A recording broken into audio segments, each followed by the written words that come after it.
आज की ताजा खबरों के अपडेट में बात करेंगे देश भर की तमाम बड़ी और काम की खबरों की, साथ ही सरकार की ओर से आज लिए गए कुछ महत्वपूर्ण फैसलों, जारी किए गए कुछ नए नियमों की। इसके अलावा बैंक खाताधारकों के लिए खुशखबरी, अब यूएसएसडी सर्विस के लिए नहीं देना होगा चार्ज।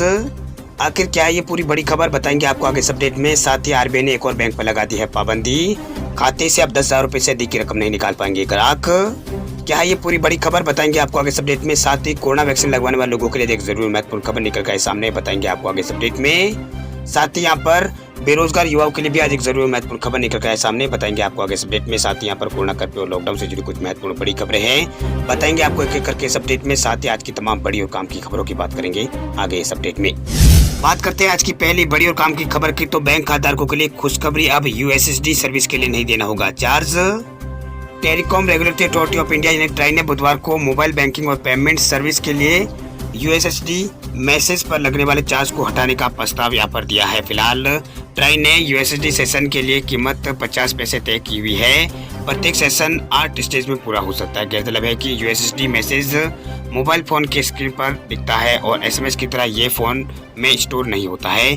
इस तकनीकी का व्यापक तौर पर उपयोग मोबाइल फोन पर बातचीत या फिर एसएमएस के बाद पैसे कटने पर दिए जाने वाले पॉप अप मैसेज के लिए होता है। बात करते हैं अब अगली खबर की, तो आरबीआई ने एक और बैंक पर लगाई है पाबंदी, खाते से 10,000 रुपए से अधिक रकम नहीं निकाल पाएंगे ग्राहक। रिजर्व बैंक ने बुधवार को महाराष्ट्र के मलकापुर अर्बन कोऑपरेटिव बैंक के ग्राहकों पर कई तरह की पाबंदी लगा दी है। इस सहकारी बैंक की वित्तीय स्थिति में गिरावट पर विचार करने के बाद ये कदम उठाया गया। रिजर्व बैंक ने एक बयान में कहा कि Malkapur urban cooperative bank RBI की पूर्व मंजूरी के बिना किसी भी लोन को रेन्यू यहाँ पर नहीं करेगा, कोई निवेश भी यहाँ पर नहीं करेगा।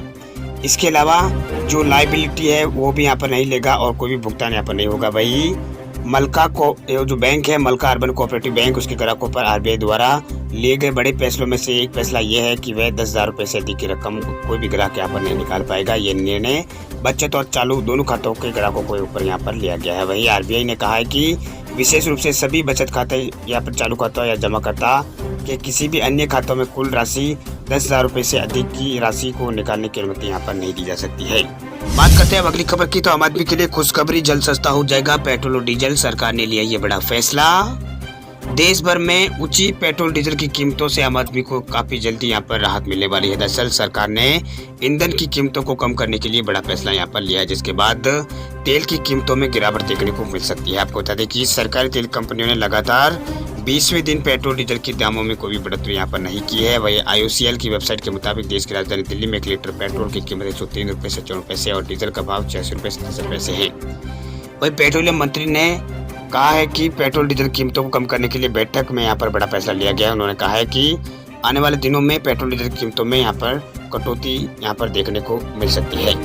वहीं पेट्रोलियम मंत्रालय की ओर से मिली जानकारी के मुताबिक पेट्रोल और डीजल की कीमतों को कम करने के लिए भारत अपने रणनीतिक पेट्रोलियम भंडार से 50 लाख बैरल कच्चा तेल रिलीज यहाँ पर करेगा। आपको बता दें कि इसको रिलीज करने से पहले सरकार अमेरिका, चीन और जापान और दक्षिणी कोरिया जैसे बड़े उपभोक्ताओं के साथ विचार यहाँ पर करेगा। वह इस विचार विमर्श के बाद ही निकासी को लेकर कुछ कदम यहाँ पर उठाया जाएगा। ऐसे बाजारों में कच्चे तेल की उपलब्धता बढ़ जाएगी और घरेलू बाजार में ईंधन की कीमतों में कटौती की जा सकती है। सुप्रीम कोर्ट ने दिल्ली एनसीआर में निर्माण कार्य पर फिर लगाया प्रतिबंध, इन मामलों में रहेगी छूट। सुप्रीम कोर्ट ने राष्ट्रीय दिल्ली और एनसीआर में वायु प्रदूषण को देखते हुए निर्माण कार्यों पर फिर से प्रतिबंध लगा दिया। वही कोर्ट ने इलेक्ट्रिकल, कारपेंट्री और इंटीरियर वर्क और प्लम्बिंग कार्यों पर छूट यहाँ पर दी है। वही चीफ जस्टिस एन.वी. रमन्ना और इसके अलावा जस्टिस डी.वाई. चंद्रचूड़ और जस्टिस सूर्यकांत की बेंच ने ये फैसला यहाँ पर चुनाया। वही उन्होंने केंद्र सरकार और राज्य सरकारों और वायु गुणवत्ता प्रबंधन आयोग से आवश्यक कदम उठाने के लिए कहा है। वह मामले की अगली सुनवाई 29 नवंबर को होगी। हालांकि 22 नवंबर से दिल्ली एनसीआर में वायु गुणवत्ता में हुए हल्के सुधार के बाद वायु गुणवत्ता प्रबंधन आयोग ने पहले लगाए गए प्रतिबंध को यहाँ पर हटा दिया था। बात करते हैं अब अगली खबर की, तो उत्तर प्रदेश की योगी सरकार का बड़ा फैसला, प्रदेश के युवाओं को मोबाइल और टैबलेट पर मिलेगा स्टडी मटेरियल। उत्तर प्रदेश सरकार ने प्रदेश के 68 लाख युवाओं को टैबलेट और स्मार्टफोन देने के साथ साथ उसमें पाठ्य सामग्री उपलब्ध कराने का फैसला यहाँ पर सरकार ने किया है। इसके लिए सरकार ने Uttar Pradesh development system corporation को उच्च शिक्षा विभाग, तकनीकी शिक्षा सहित सभी विभागों को यहाँ पर ऑनलाइन स्टडी मटेरियल तैयार कराने के लिए यहाँ पर कहा है। इसके अलावा उत्तर प्रदेश सिस्टम कॉर्पोरेशन, यहाँ पर जो Uttar Pradesh development system corporation है उसने यहाँ पर प्राइवेट कंपनियों को भी ऑनलाइन स्टडी मटेरियल तैयार करवाने की बात यहाँ पर कही है। वह यूपीडीसीओ ने यहाँ पर कहा है कि टैबलेट और मोबाइल फोन में छात्र छात्राओं को 2 साल के लिए स्टडी मटेरियल उपलब्ध यहाँ पर कराया जाएगा। वही प्रदेश के विद्यार्थी मोबाइल और टैबलेट में ऑनलाइन क्लासेस के साथ साथ ऑनलाइन स्टडी मटेरियल भी यहाँ पर स्टडी मटेरियल है उससे भी यहाँ पर पढ़ाई कर सकेंगे। बात करते हैं अब अगली खबर की, तो भारत में कोरोना से जंग होगी और भी तेज। भारत में सिंगल डोज वाले रूसी स्पुतनिक वी लाइट वैक्सीन दिसंबर में होगी लॉन्च। देश में कोरोना से जंग जारी है। वही कोरोना पर काबू पाने के लिए भारत में फिलहाल 3 अलग अलग वैक्सीन का इस्तेमाल किया जा रहा है। वही कई टीके परीक्षण के अगले चरण में भी यहाँ पर है। हालांकि वायरस के खिलाफ जंग में भारत को इस साल के अंत तक स्पुतनिक वी लाइट वैक्सीन के रूप में एक और बड़ा हथियार मिलने जा रहा है। वैसे इस वैक्सीन की सबसे खास बात यह है कि ये एक खुराक वाला यहाँ पर टीका है। अब तक जिन वैक्सीन को भारत में इस्तेमाल किया जा रहा था उसकी 2 खुराक यहाँ पर लेना जरूरी होता है। स्पुतनिक वी लाइट जो है वो कोविड वैक्सीन भारत में इसी साल दिसंबर में लॉन्च यहाँ पर की जाएगी।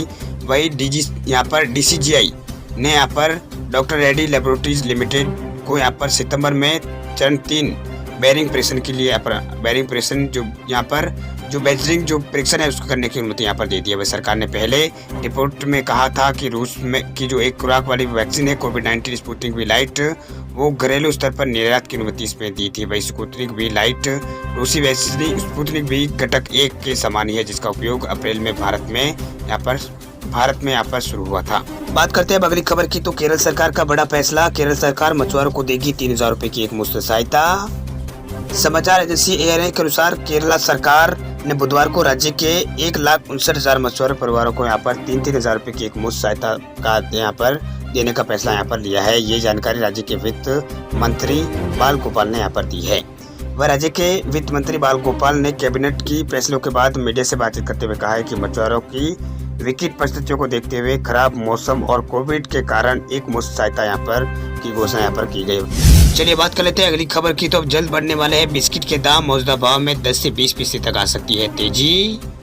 खाने के तेलों के भाव बढ़ने के बाद बिस्किट के दामों में वृद्धि होने की प्रबल संभावना है। वह बिस्किट की दुनिया में महारत रखने वाली कंपनी पार्ले के प्रोडक्ट है दूसरी बार बिस्किट के दाम बढ़ाने की तैयारी यहाँ पर इसने कर ली है। वह स्नैक्स और यहाँ पर कंपेस्ट्री के रेट बहुत जल्द यहाँ पर वृद्धि हो सकती है। वही पार्ले ने कहा है कि बहुत जल्द दूसरी बार रेट यहाँ पर बढ़ाए जाएंगे। वह वित्तीय वर्ष 2022 की तीसरी और चौथी तिमाही में बिस्किट के दाम 10 से 20% तक बढ़ने की संभावना है। वही पार्ले ने इसी वित्तीय वर्ष की पिछली तिमाही में 10 से 15% की वृद्धि की थी। वही मीडिया रिपोर्ट के मुताबिक ये बात सामने आई है कि कंपनी का कहना था कि देश में तेल, आटा और चीनी के भाव बढ़ने के चलते बिस्कुटों के दाम भी बढ़ाए जा रहे हैं। वही कच्चे माल के तौर पर जिन सामग्रियों का इस्तेमाल बिस्कुट बनाने में होता है उनके दाम बढ़ने से बिस्कुटों की कीमत भी यहाँ पर बढ़ रही है।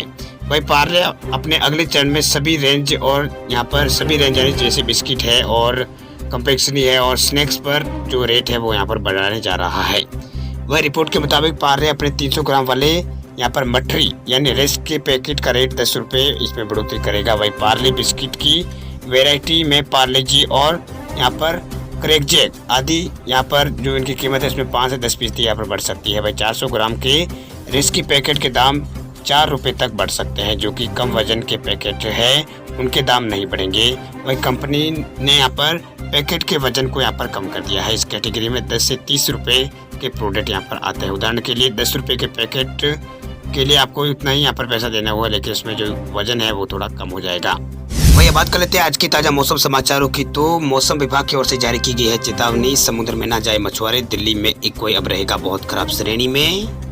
भारतीय मौसम विज्ञान विभाग ने बुधवार को कहा है कि बंगाल की खाड़ी के ऊपर चक्रवातीय परिसंचरण की स्थिति बनी हुई है। इसके प्रभाव से हवा का निम्न दबाव का क्षेत्र बनना और दक्षिणी राज्यों के अलग अलग हिस्सों में अगले 5 दिनों तक बारिश होने का अनुमान है। वही मौसम विभाग के ओर से जारी एक विज्ञप्ति में बताया गया है कि चक्रवातीय परिसंचरण तंत्र दक्षिणी यहाँ पर पश्चिम और इससे लगे दक्षिणी पूर्वी बंगाल की खाड़ी के ऊपर बना हुआ है। और मौसम विभाग की ओर से बताया गया है कि इसके प्रभाव के चलते अगले 24 घंटों के दौरान दक्षिणी पश्चिम बंगाल की खाड़ी के ऊपर यहाँ पर हवा का निम्न दबाव का क्षेत्र बनने की संभावना है। इसके उत्तर पश्चिम और पश्चिम की ओर श्रीलंका की ओर तो तमिलनाडु के क्षेत्र की तरफ बढ़ने की पूरी संभावना है।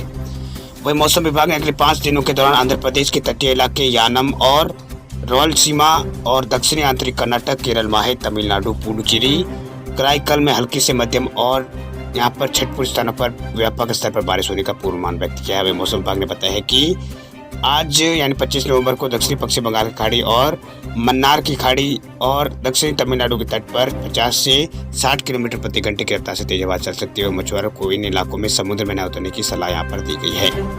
वही स्काईमेट वेदर की रिपोर्ट के अनुसार अगले 24 घंटों के दौरान अंडमान और निकोबार द्वीप समूह, तमिलनाडु और केरल, कर्नाटक, रायलसीमा, तटीय आंध्र प्रदेश, लक्षद्वीप, कोंकण, गोवा और दक्षिणी मध्य महाराष्ट्र, तेलंगाना और तटीय आंध्र प्रदेश, असम, अरुणाचल प्रदेश और सिक्किम, गिलगित बाल्टिस्तान और इसके अलावा यहाँ पर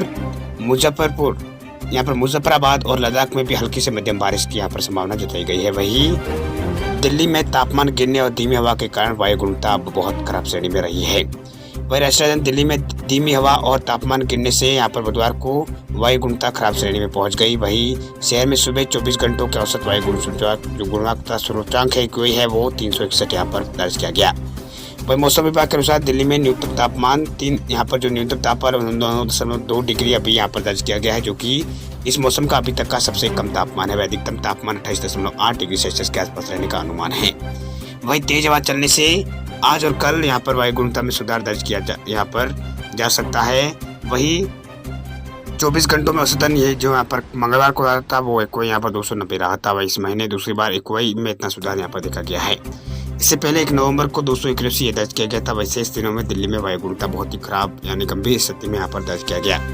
वही वायु गुणवत्ता सूचकांक यानी इक्वई बुधवार को फरीदाबाद में 367, ग्रेटर नोएडा में 312 और गुड़गांव में 305 दर्ज यहाँ पर किया गया था।